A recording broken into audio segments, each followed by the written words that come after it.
of government we still have in place. This is actually our league's second time hearing from some of tonight's presenters.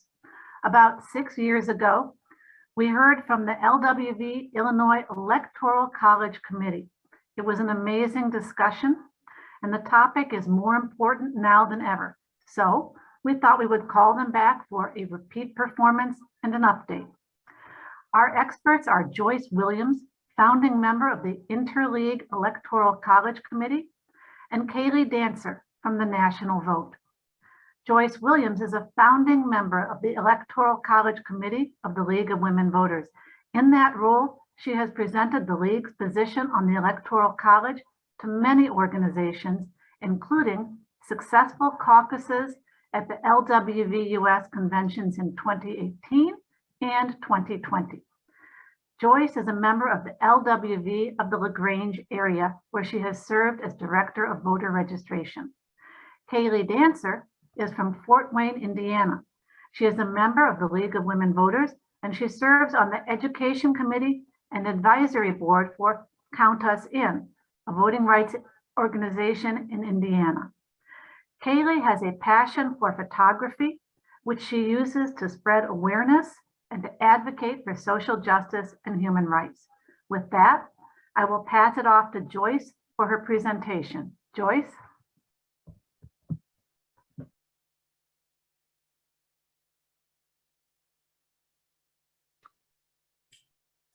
Thanks for the intro. I'm going to start sharing my screen so you can see the presentation. And then we'll jump into why we should abolish the Electoral College. As Becky mentioned, we've talked to several of you when we were able to go out to Naperville in person a few years ago. So some of this presentation may seem familiar to you. But after the events of January 6th, we went back and started adding some things to the presentation. We thought we had identified every danger and ill effect of the Electoral College, and a few more popped up that we hadn't discussed. So that will be added to this presentation. So to get started, we're going to go through some background, then I will take you through the LWV US position and an update on what our committee's been doing. Then I'll turn it over to Kaylee and the National Vote, and she will talk to you about January 6th and what those events revealed about the vulnerabilities of the Electoral College. I'll be back with one of our favorite sections. Everybody really likes our Mythbusters section because it tells you the most common arguments supporting the Electoral College and why the facts simply do not support them. If we have time, and I will ask Becky to let us know when we get there, I'd love to share one of our most recent analyses, which was about the racist roots of the Electoral College. And then we have some calls to action, what we'd like you to do. I hope we have plenty of time for Q&A, so please remember to put any of your questions into the chat, I believe it is, so that they can be asked. Because we always love to hear what the questions are, because it always gives us new ideas. So I'm going to just jump in with Electoral College 101. Now, I'm assuming a lot of you may know a lot of this, so it's going to be pretty brief. So basically, we're going to contrast the electoral vote with what we're used to in a democracy, which is what we call the popular vote or a direct vote. And that is basically how we elect every candidate in our country except for president and vice president. The popular vote is very simple. It means that you cast your vote, and when you do that, you're voting directly for the person that you put your check mark next to, and your vote counts the same as everybody else's vote. So it's one person equals one vote, and the candidate with the most votes wins. I mean, this is pretty simple. You probably used it in kindergarten. All right, so it's easy to understand. Now, the Electoral College is a lot more complicated, of course. First of all, it's an indirect vote. When you vote for the person you want to be president, you're not voting directly for that person. You're voting for an interim group called the Electoral College, or the electors. In the United States, we do not have the right to vote directly for president or vice president, and that's in the Constitution of the United States. The second thing is that in the Electoral College, because of the way electoral votes are assigned to states, one person does not equal one vote.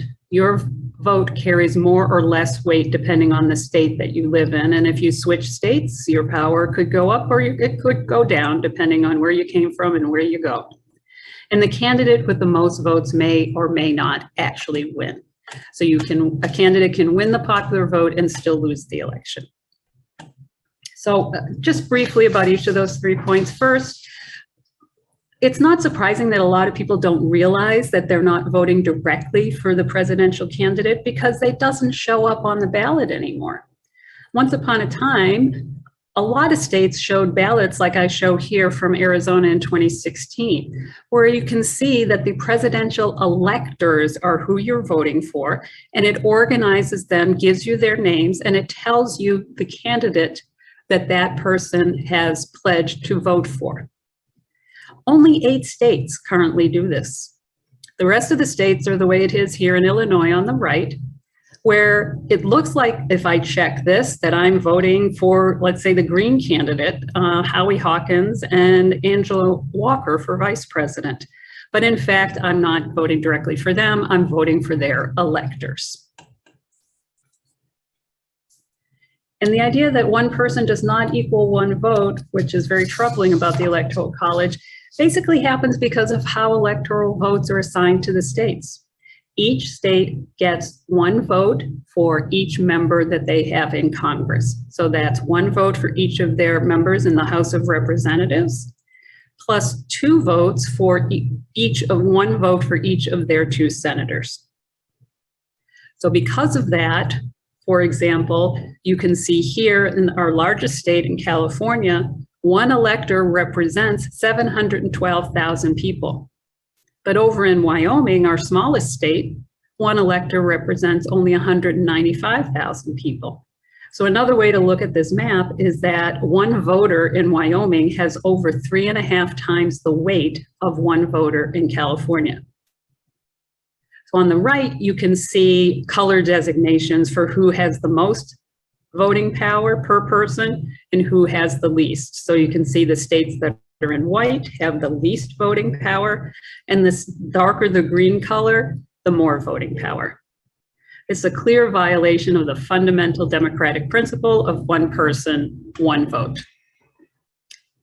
And the third thing, and this is the one that most people are familiar with because of events in this century, is that the popular vote winner can lose the presidency. And this has happened 5 times in our history, and 2 of those times were since the year 2000. So this is the main reason that people start to wake up and say, I better learn about this Electoral College. So it's not surprising based on these things that the League of Women Voters, a supporter of democracy, is not a fan of this system. The League's position for over 50 years has been that the Electoral College should be abolished. This position was most recently affirmed in the LWV US Impact on Issues for 2020-2022, which stated the League believes strongly that the Electoral College should be abolished and not merely reformed. So what has our committee been up to? Well, we were founded in 2017 at the Illinois State Convention. And since then, within the state of Illinois, we have had such tremendous support. It's just wonderful. So in the 2019 and the 2021 conventions in Illinois, the abolition of the Electoral College was adopted as an action item. And it was stated in the most recent program, Where We Stand 2021 to 2023, that LWVIL will support initiatives which conform to our positions regarding campaign finance and ethics reform, redistricting, and a nice addition, abolishing the Electoral College. So turning to the national level, League of Women Voters US Convention in 2018, I was there. Successfully passed, we lobbied for and successfully passed a resolution saying, therefore, may it be resolved that the 2018 Convention of the League of Women Voters of the United States urgently reaffirms its long-held position that the Electoral College should be abolished. And then in 2020, even better, The convention voted to adopt abolishing the Electoral College by constitutional amendment as a program item for 2020 to 2022. Basically, what that means is to go from a position doesn't necessarily mean that the league is committed to taking action. When you become part of program, I had to learn all this lingo myself. So when you become part of program, it means that the league is committed to making it a priority for that time period. So with that background, I'm now going to turn it over to Kaylee Dancer from the National Vote, who's going to talk to you specifically about some things that we saw happening in this most recent election and up until January 6th. Thank you, Joyce, and thank you to the Naperville League for allowing me to join you. We were all horrified by what happened on January 6, 2021. In this section of the presentation, I will show that January 6 is one of the several opportunities in the Electoral College process for egregious partisan manipulation designed to subvert the will of the voters. Let's review what these opportunities are. The first opportunity for interference following a presidential election occurs in mid-December. Under the Electoral College system, voters do not get to directly choose the president or vice president, as Joyce has shown us. Instead, they pick a slate of electors associated with a specific candidate. These electors physically meet on a defined date in mid-December in each state capital and in Washington, D.C. to cast their votes. Electors aligned with the candidate who won the popular vote in the state submit their official votes. It should be noted that as of 2020, only 8 states actually list the names of the electors on the ballot: Arizona, Idaho, Louisiana, North Dakota, Oklahoma, Rhode Island, South Dakota, and Tennessee. In 2020, while electors legally convened in Wisconsin, Michigan, Nevada, Georgia, and Arizona to certify the votes for Joe Biden, who did win the popular vote in those states, electors loyal to Donald Trump tried to falsely appoint themselves and submitted bogus official certificates to the US Senate and the federal archives. Only the honor and ethics of state election officials thwarted this brazen attempt at election stealing. This screenshot taken from MSNBC distinctly shows the differences between the officially certified electoral slate from the state of Michigan on the left, and then the fake one submitted by the losing electoral slate on the right. In fact, all 5 bogus electoral slates had been written on plain white paper, and all of them used the same font, suggesting there was some level of coordination. The January 6th Special Committee investigating the Capitol insurgency is determining whether federal crimes were committed by submitting these falsified documents.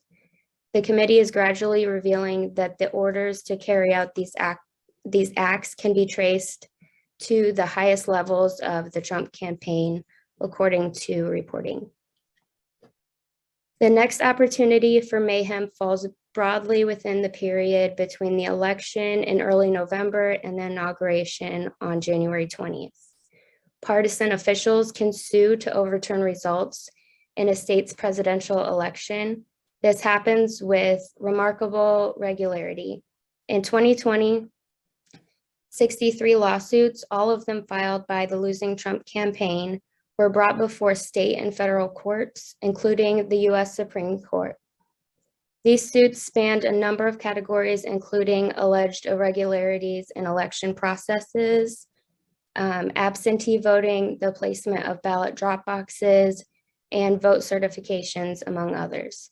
Ultimately, all the suits were dismissed or dropped due to lack of evidence. US law specifies that all certified Electoral College votes be counted during a joint session of Congress that convenes on January 6, presided over by the Vice President. During the state-by-state count, members of Congress can object to a specific state's electoral certification. This occurred twice following the 2020 presidential election. It's a safe bet that most members of the public had never even heard of January 6th and the milestone it represents in the Electoral College process until now. It was during this process on January 6, 2021, that rioters supporting former President Trump stormed the US Capitol in an attempt to overturn the results of the election, and 5 people died.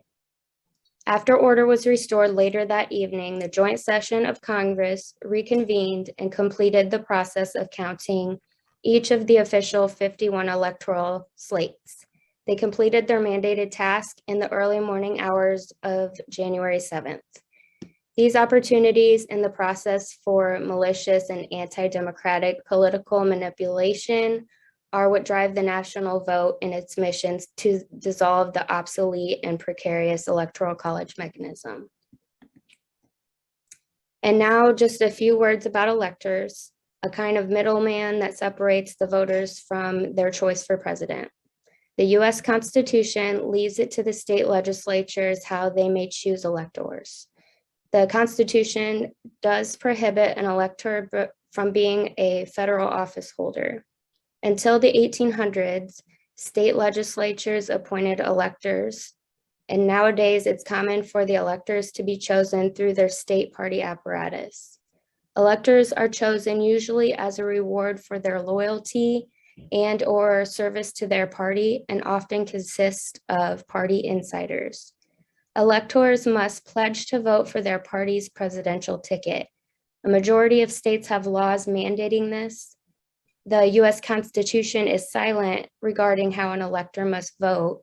Instead, state laws discourage faithless electors by either imposing a financial penalty or removing them from the official slate.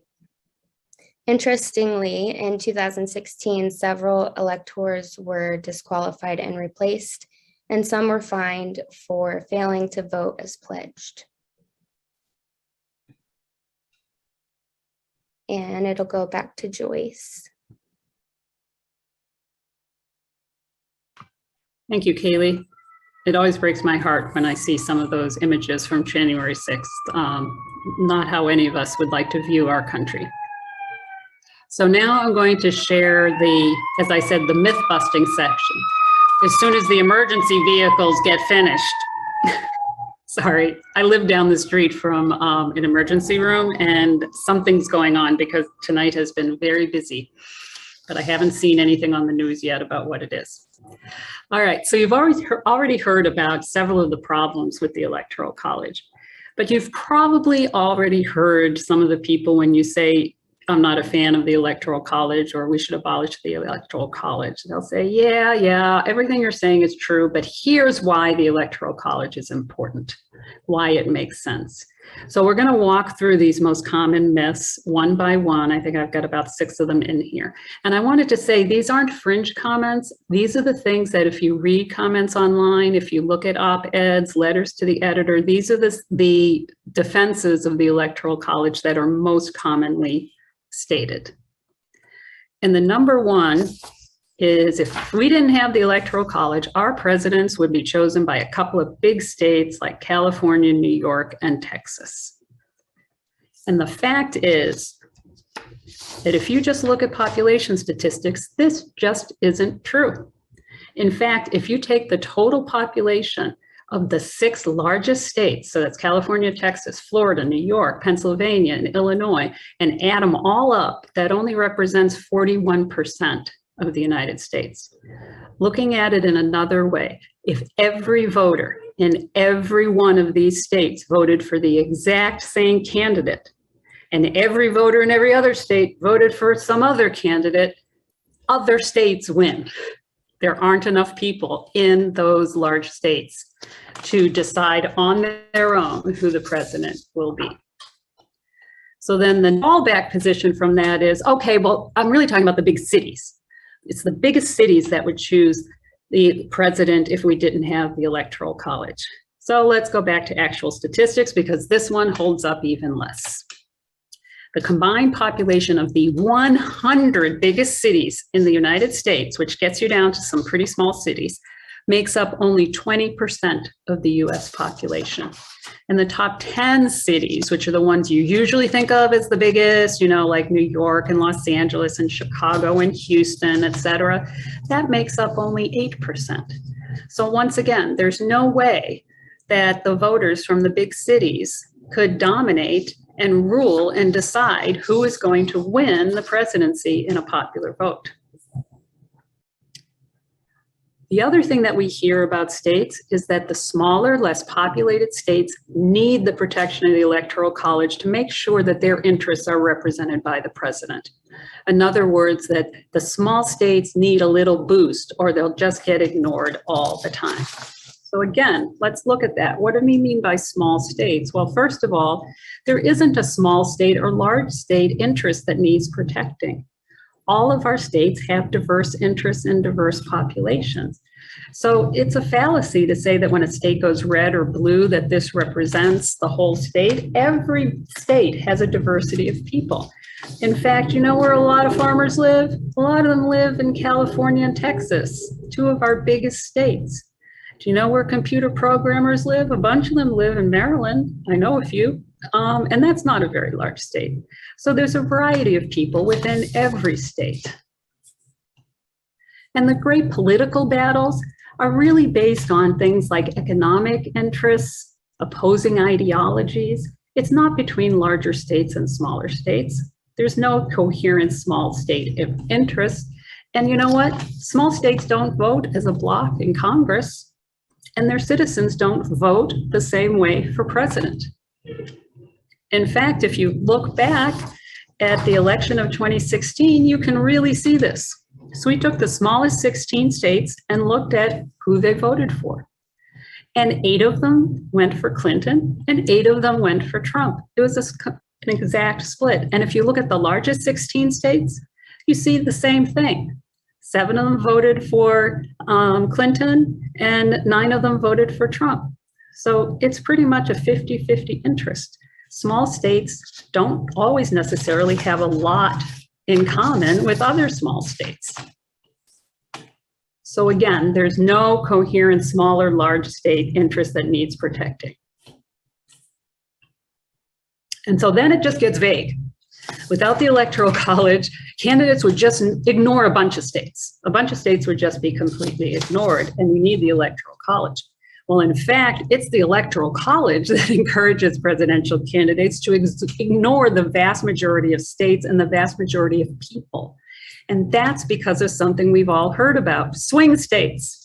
The Electoral College, because of its winner-take-all, that almost all but 2 states have decided that all of their electoral votes will go to the winner of the popular vote. So in what happens then is that pollsters can easily determine ahead of time whether a state is going to be in play, whether it's going to be a swing state and it's possible for either of the 2 major candidates to win, or if it's going to be a safe state. You know, this state's going to go Democrat no matter what. This state's going to go Republican no matter what. So what happens is a handful of swing states. In 2020, those were Arizona, Florida, Georgia, Michigan, Minnesota, Nevada, New Hampshire, North Carolina, Ohio, Pennsylvania, and Wisconsin. So that's 11 states. Those 11 states represent 30% of the population. The rest of the 70 states, the rest of the 70% of the United States lives in safe states. They get ignored. And you can certainly see that in the contrast of the pie chart on the right. Those 11 swing states that represent 30% of the population got 93% of the general election campaign events in 2020. And it looks like that pretty much every year. In fact, people in non-swing states generally feel pretty correctly that their votes don't count or that they aren't needed. So guess what? They're significantly less likely to bother voting. In 2016, voter turnout in swing states was 66%, whereas in non-swing state, it was only at about 59%. Those 7 percentage points represents 11 million potential voters in non-swing states who decided not to vote. So if there was no such thing as swing states and safe states, which wouldn't exist without the Electoral College, we just might see voting rates increase in those non-swing states as people realize that every vote counts and every vote counts equally. The next myth that we hear is about this phrase, the tyranny of the majority.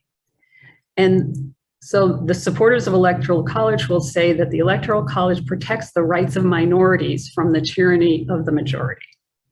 And protecting minority rights is a critical part of the democratic process and was one that our founding fathers thought a lot about.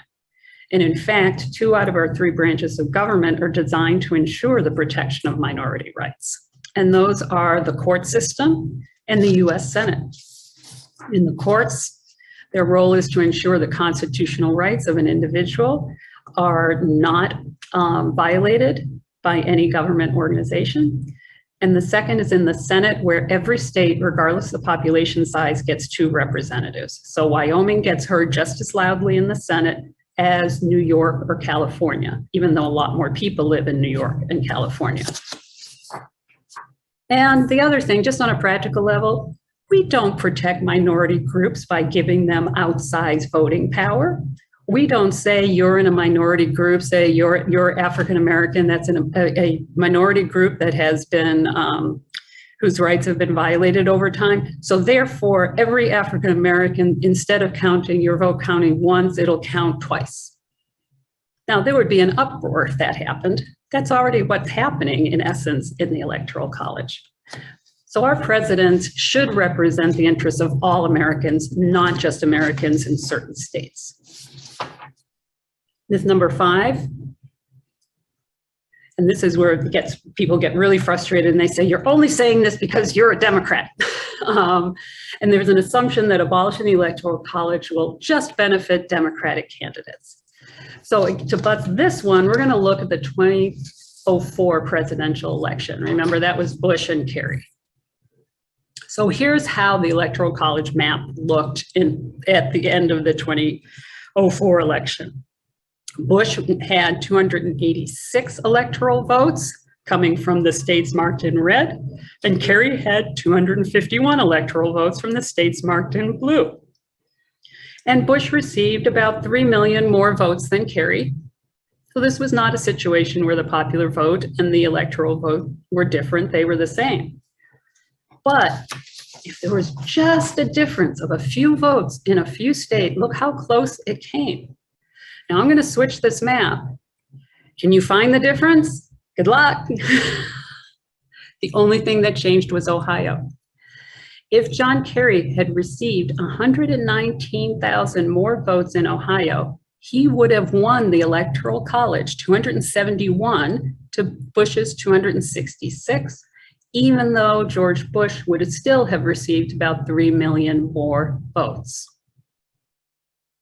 So this is how close it came to a Republican losing the Electoral College, even though they won the popular vote. So the truth is that the Electoral College can hurt Republicans and Democrats. It is a nonpartisan issue. Seen another way, the Electoral College actually benefits both major parties. And that's because it makes it almost impossible for a third-party candidate to win. Because the Electoral College requires a majority, not just a plurality. So it's not just the person with the most votes wins. A person has to have the majority, or 51% of the electoral votes, in order to be declared the winner. If that doesn't happen, by the way, the election goes into the House of Representatives, where every state gets 1 vote, regardless of how many reps they have in Congress. So again, that would mean that the House of Representatives would choose our president, and each state would have only 1 vote. So this would even further remove, obviously, the election of president from the will of the people, and would be in direct contrast to what the founders intended. So those are the most popular myths, and hopefully I've shown you some facts that show you that none of these myths are actually true. Now I'm going to go ahead because I think we're doing pretty well on time, and I'm going to go through some of the history of the Electoral College. I had seen a meme ages ago that said the Electoral College was a relic of slavery, and I sort of filed that in the back of my head and said, I got to look into what these people are talking about. So I did a lot of reading on the history of the Constitutional Convention, where our Constitution was actually written, so that I could understand more about what they were talking about. So to do this, you have to cast yourself back to the room where it happened, the Constitutional Convention, over the long, hot summer of 1787, and apparently it was a hot one. They were in Philadelphia, Pennsylvania.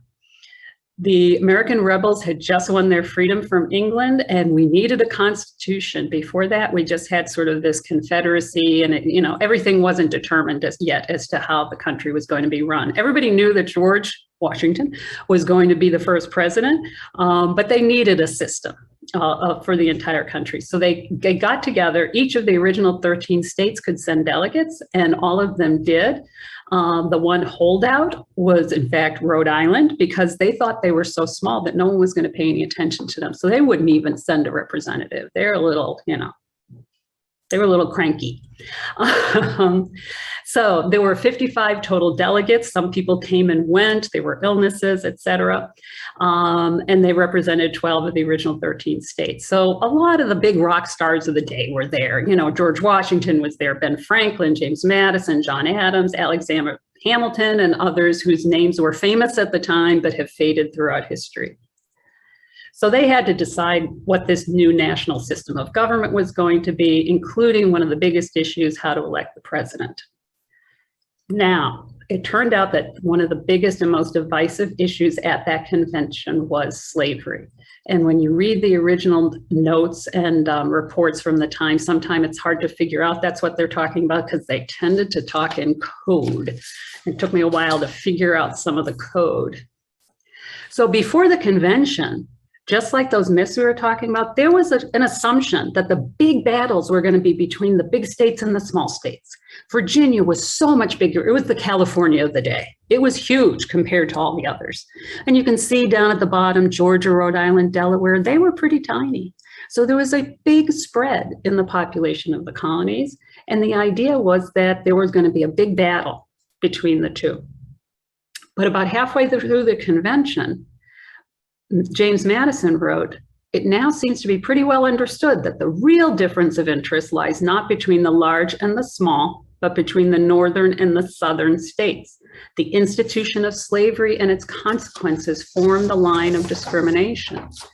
Now, this is about the Electoral College, but you probably are familiar with the idea that the two houses of Congress sort of balanced this by making apportionment of representation in the House of Representatives based on population. Bigger states get more representatives in the House of Representatives. But in the Senate, all states are equal. So Rhode Island and Delaware had 2 senators from the beginning, and Virginia, Pennsylvania, they only had 2 as well. And this split between northern and southern states was, in fact, not about population size. In fact, if you look at the 5 southern states and the 7 northern states, as you can see on the right here, which was taken directly from, there's an image on the left from one of the earliest census results, they both had about 1.8 million people in it. The difference was how many of those people were free and able to vote, and how many of those people were enslaved and unable to vote. The northern states did have, slavery was still legal in many of the northern states, if not all, most if not all, but they had very, very few enslaved people there. Whereas in the southern states, it was a big percentage of the population. So as Madison once again said in 1787, in the middle of the summer, there was one difficulty of a serious nature attending an immediate choice by the people. The right of suffrage was much more diffusive in the northern states than the southern states. And at this point, I had no idea what he was talking about, but he actually went on to explain himself.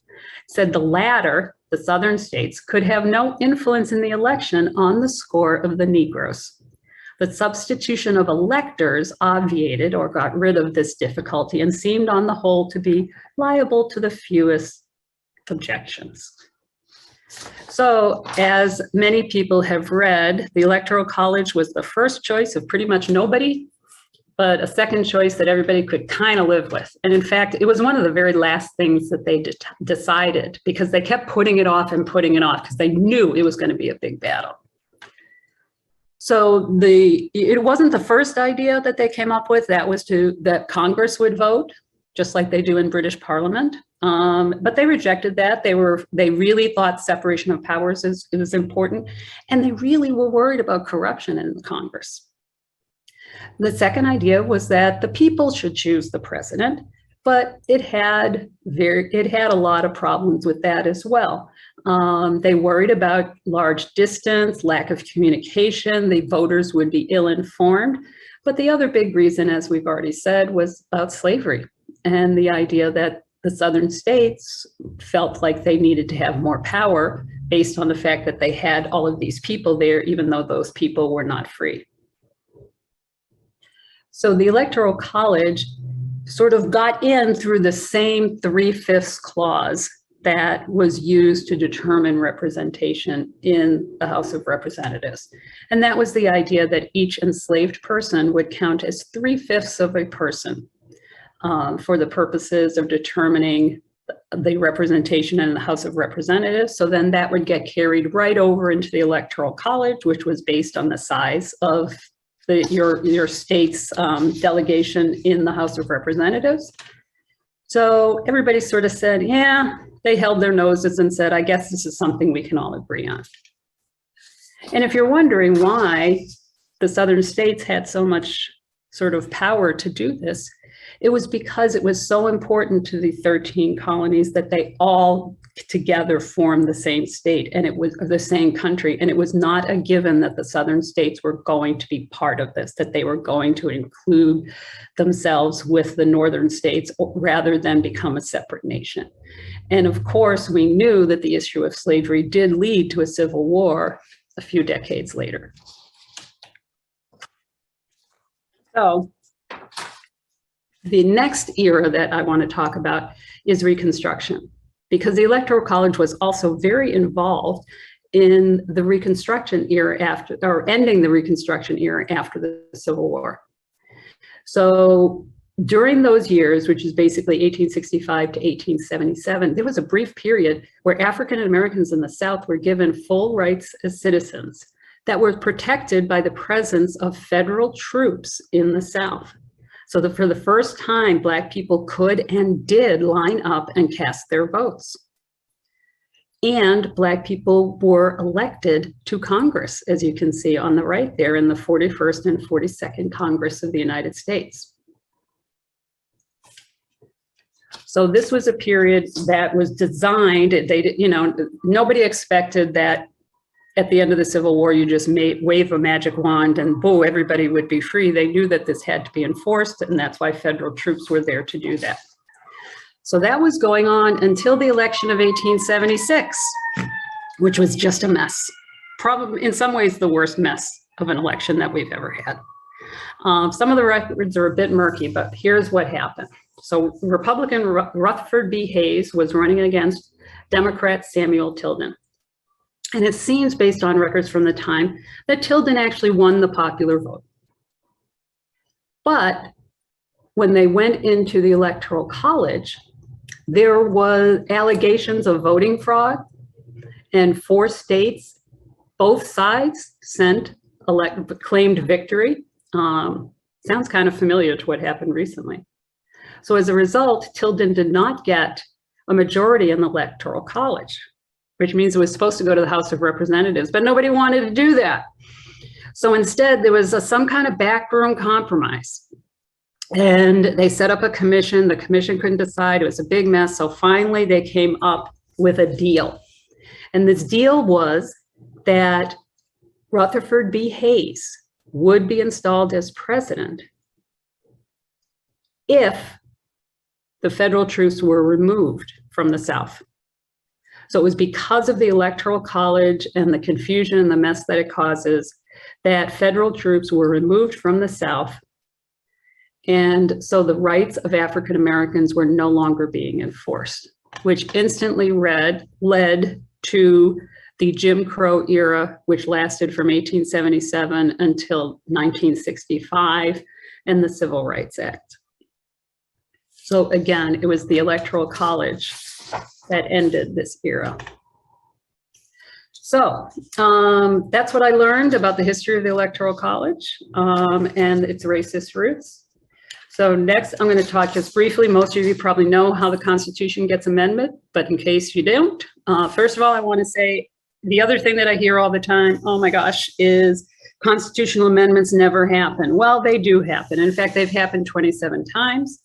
This is a timeline that shows you when the Constitution was amended, and I skipped the Bill of Rights here because that was 10 of them all done at the same time. So you can see it's interesting that they tend to be clumped together during times of unrest. So you can see during those era, you can see that there was a feeling that things were in crisis. So you can see several amendments around the Civil War era. And then the next clump started to come in during the Progressive era, during the turn of the century, and then the Civil Rights era in the 1950s and 60s. And those little red check marks, they represent amendments that change how we elect our president. So there have been several amendments, 7 of them in fact, that changed how we elect our president. So they were things like the 12th Amendment. In the original draft, the original Electoral College, there were separate votes for president and vice president, which led to a president from one party and a vice president from another party who hated each other and couldn't get anything done. So they changed it. Then the 15th Amendment gave the right to vote to all male citizens 21 plus, regardless of race, color, or previous condition of servitude. So that changed things. The 19th Amendment gave the right to vote to women age 21 plus. The 22nd set a 2-term limit for president and vice president after it looked like FDR was going to be president forever. 23rd gave electoral votes to the District of Columbia. The 24th eliminated non-payment of taxes as a reason to deny citizens the right to vote. So that was part of the 1964 and 65 civil rights era. It eliminated what was called the poll tax, which was used to rob a lot of African-American citizens of the right to vote in some southern states. And the 26th Amendment was the most recent one, and that was in 1971, which lowered the voting age to 18. So all of these changed how we elect our president. Now, it seems to me that we're in another period of political activity and unrest. So it seems like this would be another era that constitutional amendments may be needed. How do they happen? I'm just going to say quickly. Basically, it starts in the Senate and or the House. Either one of them can start it. A 2/3 vote is required for it to pass. The president does not have a role in constitutional amendments. Once it passes both the House and the Senate, it goes to the states where 3/4 of the states have to vote yes. And then we party and then it's adopted. So what can you do? Because I want to get to your questions. All right, so what you can do. Number 1, help us spread the word. We're in a very educational mindset right now, so share this presentation with your league, your local area, invite us in to do it. We'll do it in person, we will, if we can, if we'll do it by Zoom. If you want to do it yourself and bring it to places, we will train you. We'll give you the slideshow, we'll give you the script. You can use this and do it yourself. Second thing, if you are a member of the League of Women Voters, please help us keep abolition of the Electoral College a priority for both the Illinois and for the US leagues. I'll tell you more about that in a second in a second for the US League. And then finally, you can join our committee. You can be part of us. We have a lot of members now throughout the state of Illinois. We have other people outside of Illinois who are on our list so they can keep up to date. So you can email us at abolishelectoral@gmail.com and one of us will get back to you. Now I'm going to make a specific comment because National Convention for League of Women Voters is coming up at the end of June. So currently, abolishing the Electoral College by constitutional amendment is listed as a non-recommended program item. So even though it was voted for at the last convention, we need to do it again. Because for whatever reason, the powers that be who determine what they want to work on the national level have not included abolishing the Electoral College by constitutional amendment. So it's pretty straightforward how we change that because we did it 2 years ago. We'll do it again. Number one, we have to propose, and we have done this, that it should be added to the program. So first there will be a vote to say, let's consider adding this to program. Then once that passes, and that's a simple majority vote, that then there can be debate on the floor and then a vote to add it to the program. So if you are a delegate at the convention, or if you know people from your league who are going to be delegates at the convention, please ask them to vote in support of our amendments and let them know that it will have to be 2 votes. And also ask them to speak up from the floor during the debate and discussion portion so they can express their feelings about this. So we'll need your help and support because again, this needs to be added to program before national can take any action on it. So that's from a league point of view. Now we're going to go back to Kaylee from the national vote because they have some things you'd like you to do too in your spare time. Thanks, Joyce. So the issues we've been discussing sound very daunting, but there are tangible things that an activist can do. So what is an advocate for change to do? You can make some noise, write a letter to the editor, whether you subscribe to your local newspaper online or hard copy, find out how to submit a letter. Feel free to use statistics from and/or the sample letter to Congress from our website, thenationalvote.com. Make the case that removing the antiquated Electoral College will help strengthen our fragile democracy. And if it does get published, share it on social media. And speaking of social media, be sure to follow the National Vote. We're on a variety of platforms, including Facebook, Twitter, Instagram, and TikTok. And if you listen to radio, you can call or email your favorite station. Reach out to your favorite talk radio station, local or satellite, or your favorite NPR show. Let the audience know why you support ending the Electoral College and why it's so important to help bolster our democracy. You could also contact your member of Congress. I understand that you can only do this as individuals, not in the name of the league. But to locate your U.S. House representative, you can go to house.gov, enter your zip code in the upper right corner box, and you can do the same for your senator. If you don't know exactly what to say, check out our website for suggested wording for a letter, email, or a phone script. And finally, you can join our movement at the National Vote. We have a 2-pronged approach. Number one would be to increase our membership so we have a presence in each of the 50 states and DC. The idea is to empower people in the states to engage and lobby their state and federal legislators. We're currently at 17 states plus DC.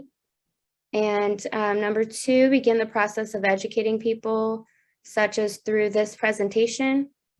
We also send out a monthly newsletter, and we continue to get the word out on our various social media platforms. And thanks for your attention, and I'll hand it back over to Joyce.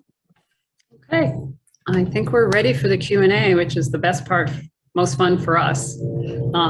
So I will turn it back over to Becky, I think it is, who will be sharing some of the questions that you have. If you haven't had a chance to type in your questions yet into the chat area, please go ahead and do so.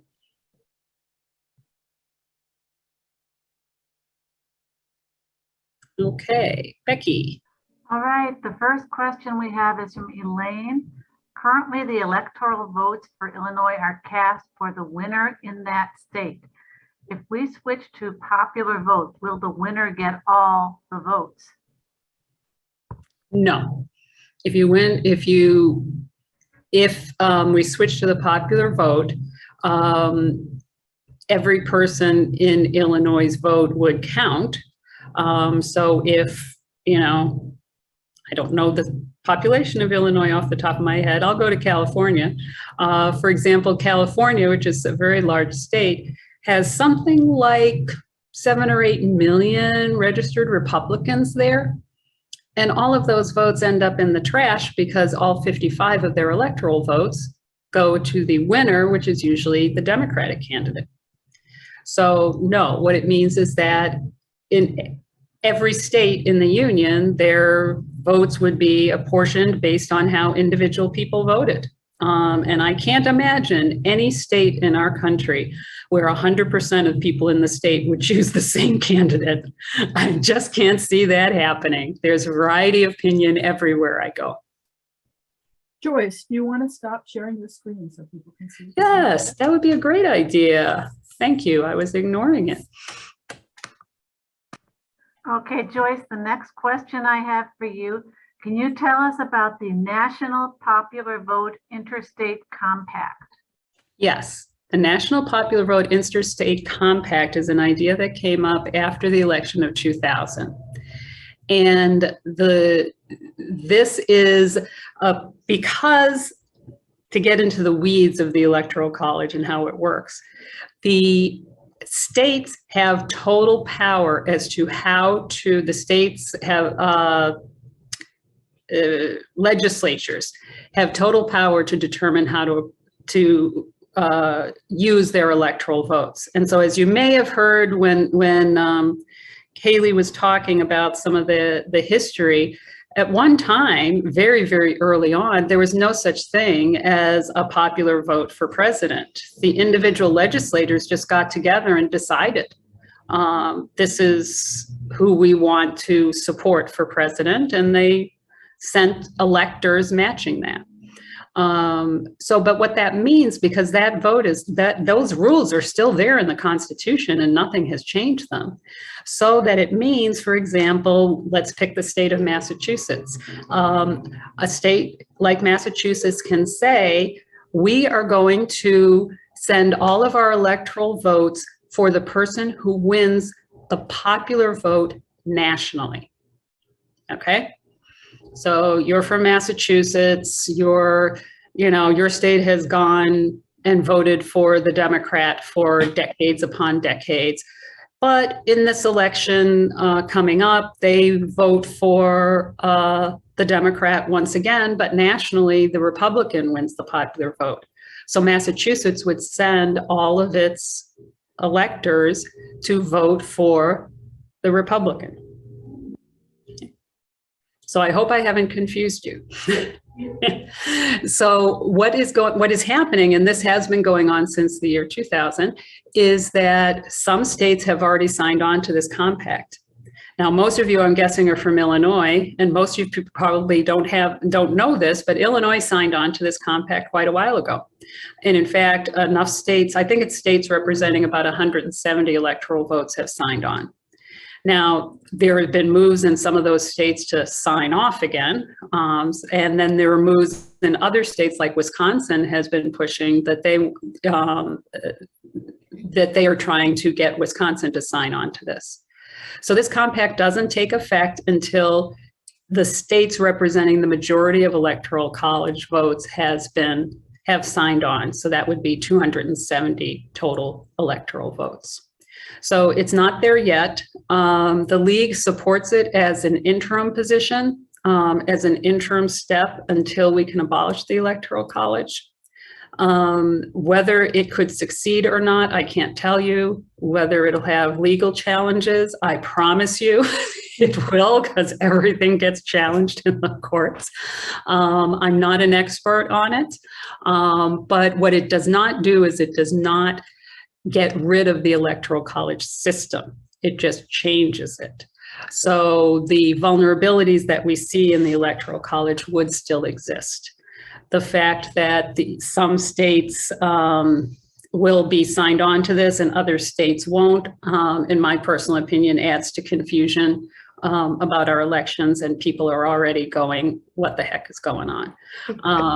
But like I said, I'm not an expert on it, so I can't give you all the ins and outs. I don't know everything about it, but that in essence what it is. And I hope I answered the question. Okay, I think we have time for just one more question before we wrap up. I'm going to ask you to pull out your crystal ball. Getting a 2/3 majority in Congress sounds like a non-starter. How do you propose we do that?